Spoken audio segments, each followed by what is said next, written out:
আমরা আশা করি 9 সেপ্টেম্বর এই নির্বাচন কমিশন যদি কোনো পক্ষপাত দুষ্ট পজিশন না নেয়, সেক্ষেত্রে আমরা একটি সুষ্ঠু নিরপেক্ষ একটি ইলেকশন পাবো, আর আমরা সে বিষয়ে আশাবাদী।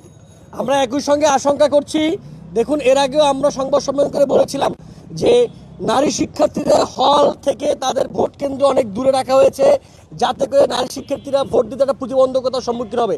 এই যে বারবার ডাকসু নিয়ে নানা রকমের অস্থির পরিবেশ সৃষ্টি করা হচ্ছে, আজকে যেমনটা আপনারা দেখলেন যে একবার হাইকোর্ট রায় দিয়েছে, চেম্বার জজ আবার সেটাকে স্থগিত করেছে।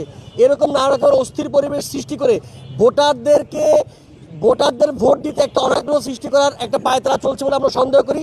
আমরা আশা করবো 9 সেপ্টেম্বর, এখন থেকে 9 সেপ্টেম্বর পর্যন্ত ডাকসু নিয়ে আর কোনো তালবাহানা, আর কোনো হেরফের হবে না এবং সুষ্ঠু পরিবেশে ডাকসু নির্বাচন অনুষ্ঠিত হবে, যাতে এখানকার ভোটাররা, প্রার্থীরা সবাই উৎসাহের সহিত ইলেকশনে অংশগ্রহণ করতে পারে।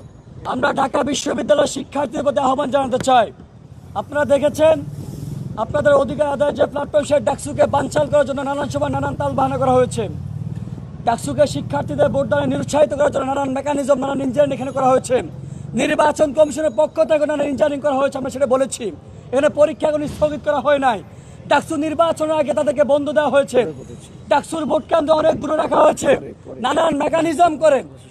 ডাকসু নির্বাচন শিক্ষার্থী যেন নিরুৎসাহিত হয়, সকল মেকানিজম এখানে উপস্থিত করা হয়েছে।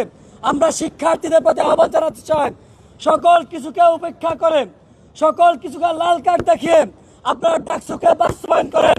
আপনার যে প্রতিনিধি আপনি নির্বাচন করবেন, তাদেরকে জানেন, বুঝেন, আপনি স্বতঃস্ফূর্তভাবে ডাকসু প্রচারণে অংশগ্রহণ করেন, আপনি ডাকসুকে আমানত হিসেবে নেন, আপনি ডাকসুকে কার্যকর করেন। এই ডাকসু আপনার অধিকার আদায়ের জন্য, আমরা আপনাদের অধিকারের জন্য কাজ করে যাব। ডাকসু হবে আপনার অধিকার আদায়ের কান্ডারি হবে, আপনার অধিকার আদায়ের প্ল্যাটফর্ম হবে, যাতে করে আপনার যারা এখন অনুৎসাহিত করতে চান, নিরুৎসাহিত করতে চায়, যেন ভুক্তভোগী আপনি না হন, যেন 1 বছর পরে আপনাকে আফসোস করে না বলতে হয় যে ডাকসু শুধুমাত্র ফর্মালিটি মেনটেনের জন্য হয়েছে নাকি কার্যকর হয়েছে। আমরা আপনাদেরকে উদাত্ত আহ্বান জানাই, আপনারা উদ্গ্রীব হন, আপনারা আগ্রহী হন ডাকসুর প্রতি। ধন্যবাদ সবাইকে।